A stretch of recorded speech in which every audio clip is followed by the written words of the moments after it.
सीधा चलेंगे लंदन, जहां वीडियो लिंक पर हमें ज्वाइन कर रहे हैं पाकिस्तान के टेस्ट ऑलराउंडर यासिर अरफात साहब। खुशामदीद कहेंगे यासिर आपको।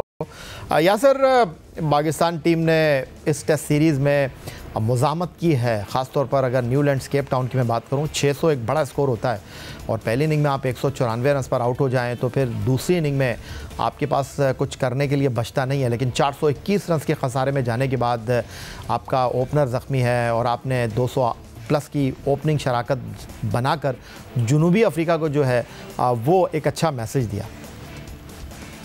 जी भैया, बिल्कुल मुज़ाहमत के अलावा कोई चारा भी अब नहीं था कि जिस तरीके से पहला मैच भी हारे और दूसरे मैच में भी जिस तरीके से पहले तो आप चले जाएं थोड़े टीम सिलेक्शन पे चले जाए ना, जिस तरीके की पिच को मिस रीड किया और आपने पहले मैच में भी इवन बात होती रही कि आपका एक स्पिनर होना चाहिए था। टेस्ट क्रिकेट में आपको पता है 5 दिन का होता है, 4 इनिंग्स होती हैं, वेयर एंड टेयर होता है, तो आपको एक स्पिनर डेफिनेटली टीम में रखना चाहिए था। ये माइंड सेट होता है कि जी साउथ अफ्रीका में फास्ट ट्रैक्स होते हैं, तो वो हिस्ट्री थी, मगर अब आपको रियलिटी को देखना चाहिए। और अभी भी इस मैच में तो बहुत बड़ी ज्यादती होगी कि आपने अपने स्पिनर नहीं खिलाया और आपने वो जो पार्ट टाइम आपका स्पिनर था उससे आपने 36 या 37 ओवर करवा दिए, तो ये एक बहुत बड़ी गलती थी। मैं समझता हूँ कि पाकिस्तान टीम इससे सीखी होगी। और दूसरा थोड़ा अनलकी और अनफॉर्चुनेट रहा कि पाकिस्तान के एक प्रीमियम बैट्समैन जो कि बड़ी ही अच्छी फॉर्म में है, रिसेंट में उन्होंने बड़ा अच्छा अपना वनडे भी खेली पीछे और बड़ी अच्छी परफॉर्मेंस दी, उनकी इंजरी होने से पाकिस्तान को एक बहुत बड़ा धचका हुआ। और फिर पाकिस्तान ने देखे 55 ओवरों में आपकी पूरी टीम जो है वो, जहाँ पे दूसरी टीम 600 प्लस रन करती है, 1.5 दिन पौने 2 दिन बैटिंग करती है और आपकी टीम जो है कुछ ही ओवर्स में आउट हो जाती है। तो ये इसमें मुज़ामत के अलावा पाकिस्तान के पास कोई चारा नहीं रहा था। मगर तारीफ़ करनी पड़ेगी जिस तरीके से शान ने दूसरी इनिंग में और बाबर ने एक अच्छा स्टार्ट 200 प्लस रन का स्टार्ट दिया, तो और बड़ी अच्छी और बाबर की जो फॉर्म है वो वापस आई, बड़ी खुशाइन चीज़ है। शान पे बड़ी क्रिटिसिज्म हो रहा था, उनकी भी परफॉर्मेंस नहीं हो रही थी, ऑब्वियसली कप्तानी के कुछ डिसीजन उन्होंने भी वो सही नहीं किया अपनी फॉर्म को लेकर भी। तो ये एक अच्छा लगा कि थोड़ी सी इन्होंने फाइट बैक की और थोड़ा सा अच्छा एक स्कोर अभी इनका हो चुका है। जी मैं थोड़ा 1 बाय 1 चलूँगा यहाँ से आपके साथ। पहले मेरा ख्याल है बाबर आजम की बात कर लेते हैं।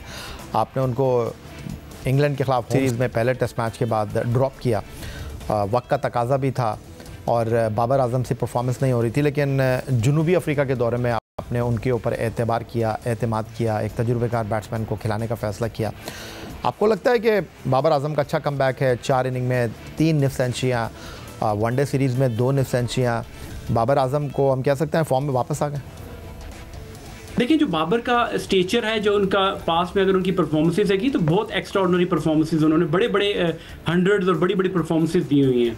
ये जो परफॉर्मेंस है, अगर आप कहते हैं कि अगर फॉर्म को वापस लाने के हद तक तो ठीक है, मगर ये एक अच्छा साइन है कि एक लड़का हमारा जो मेन आपका स्टे रहा इतने अरसे से वो उसकी फॉर्म आ रही है, तो इसको थोड़ा और बेहतर बाबर कर सकते हैं। और देखिए, कोई भी प्लेयर परफेक्ट नहीं होता, आप में गलतियां एज अ प्लेयर आप में होती हैं, हमेशा गुंजाइश, बेहतरी की गुंजाइश होती है। मगर ये है कि लोग क्रिटिसिज्म सम टाइम करना बिला वजह करना शुरू कर देते हैं कि उसके हर बंदा फिर वो टेक्निकल कोच भी बन जाता है और उसको टेक्निक्स, उसी टेक्निक से देखिए थोड़ी बहुत चेंजेस आ जाती हैं, बट उसी टेक्निक से वो प्लेयर पास में परफॉर्मेंसेज करता है। तो आपको दूसरे एंगल भी देखने चाहिए, कंसिडर करना चाहिए कि जो उनका जो माइंड सेट है उसमें क्या प्रॉब्लम चल रही है। और बाकी डिस्ट्रैक्शंस जो चल रही थी कप्तानी को लेकर, सोशल मीडिया पे बाकी चीज़ें चल रही थी, उन चीज़ों को भी ध्यान में लाना चाहिए। मगर आपने बिल्कुल सही कहा कि ये एक किसी भी प्लेयर के लिए, स्पेशली बाबर के लिए, पाकिस्तान के लिए बड़ा अच्छा है कि इतने बड़े इवेंट चैंपियंस ट्रॉफी से पहले आपका बैटर जो है वो फॉर्म में आ गया है और इसको और बेहतर करें। ये जो 50 या जो कल इन्होंने 80 रन किए हैं, अगर ये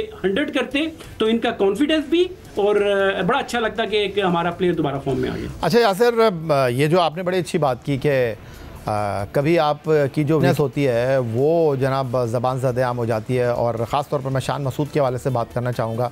इस सीरीज़ में उनको हम जितना देखें आउटसाइड द ऑफ स्टंप खेलते हुए वो आउट हुए, विकेट के पर के हाथों या स्लिप या गली, यही उनके आउट होने के एरियाज़ थे। लेकिन जब उन्होंने 140 प्लस की इनिंग खेली है न्यूलैंड्स केप टाउन की सेकंड इनिंग में, तो तब भी उनका जो स्टाइल था खेलने का वही रहा। उन्होंने ऑफ स्टंप के बाहर जो है दिलकश स्ट्रोक भी खेले, 17 चौके भी मारे उन्होंने जनाब बिल्कुल बल्ला खोल के बैटिंग की। जो उनकी कमज़ोरी थी वो उनकी ताकत बन गई। देखिए, यह इसी तरह ही होता है। आप अगर एज अ प्लेयर मेरे से कोच पूछते हैं तो ये आप एक उस ग्राउंड में इस प्लेयर के अंदर जाके अगर मैं मेरे से बात करते तो मैं कहूँगा कि जब आप पौने 2 दिन फील्डिंग करते हैं ना, ग्राउंड में आप पे फिजिकली भी आप टायर होते हैं, दिमाग भी आपका नहीं होता, और फिर आप जब बैटिंग करने जाते हैं तो ऑब्वियसली एक रबाडा जैसे international test renowned fast bowler के सामने जब आप खेलने जाते हैं और आपको सर्वाइविंग मोड में होते हैं तो इस तरह की छोटी छोटी गलतियां आपसे हो जाती हैं और आप आउट भी हो जाते हैं। दूसरा ये कि अगर आप देखिए पास में ये होता था कि आप किसी भी बड़ी सीरीज़ के लिए आप जब जाया करते थे, किसी भी सेना कंट्री में जाते थे, तो आपके पास टाइम होता था एडजस्ट करने के लिए। आप साइड मैचेस, काउंटी के मैचेस या कोई 3 डे या 4 डे मैचेस खेलते थे, जिसकी वजह से आप थोड़ा सा एक्यूमुलेटाइज या पिचेस के, आजकल फॉर्मेट ऐसा है ना, T20 की टेक्निक ऐसी डेवलप हो चुकी है, लोगों के माइंडसेट और गलत टेक्निक हो चुकी है, जिसकी वजह से आप ये जो गलतियां आप ज़्यादा आपको नज़र आती हैं अपने प्लेयर्स में। तो ये अगेन रिस्पॉन्सिबिलिटी प्लेयर्स की होती है। आपने शान ने बड़ी ज़बरदस्त तरीके से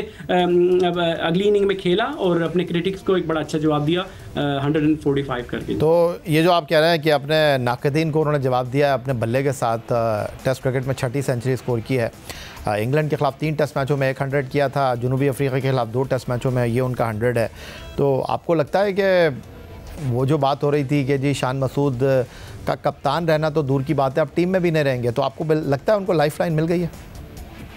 देखिए, ये बिल्कुल हकीकत है कि उनकी परफॉर्मेंस को अगर आप देखें, एक प्लेयर 40 मैच खेले और 30 की एवरेज उसकी टेस्ट की over as a top order batsman हो, तो सवालात और इस तरह की क्वेश्चन मार्क्स उसकी टीम सिलेक्शन पे तो बनते हैं। मगर अगेन उसने ऐसी टाइम पे परफॉर्म कर दिया कि आप उसको ड्रॉप नहीं कर सकते। और अब शान मसूद की भी ये रिस्पॉन्सिबिलिटी है कि देखें, आपके जो मेन प्लेयर्स हैं, ये प्लेयर्स की एवरेजेस या 50 एक कर लिया, 100 कर लिया, अब अल्टीमेटली आप पाकिस्तान की रैंकिंग देख लें।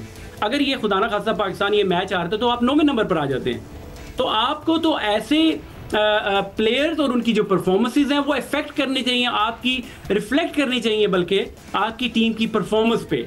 आपको जब ज़रूरत होती है आपकी टीम की, फर्स्ट इनिंग हो गई या बाकी भी जो मैचेस आप खेलते हैं, मैटर ये करता है कि आप अगर एज अ कप्तान है, लीडर हैं और फिर आप टॉप ऑर्डर बैट्समैन हैं, आपको ये परफॉर्मेंसेस एक नहीं तो दूसरी तीसरी इनिंग के बाद देनी चाहिए और बड़ी बड़ी इनिंग्स खेलनी चाहिए, बजाय के 50 किया और आउट होके चले गए। तो ये शान को और बाबर को, जितने भी हमारे टॉप ऑर्डर बैट्समैन हैं, ये उनकी रिस्पॉन्सिबिलिटी अब बनती है कि आप देखिए ना, उधर उन्होंने ऑलमोस्ट 300 कर दिया था उनके रिकल्टन ने, ओपनर ने।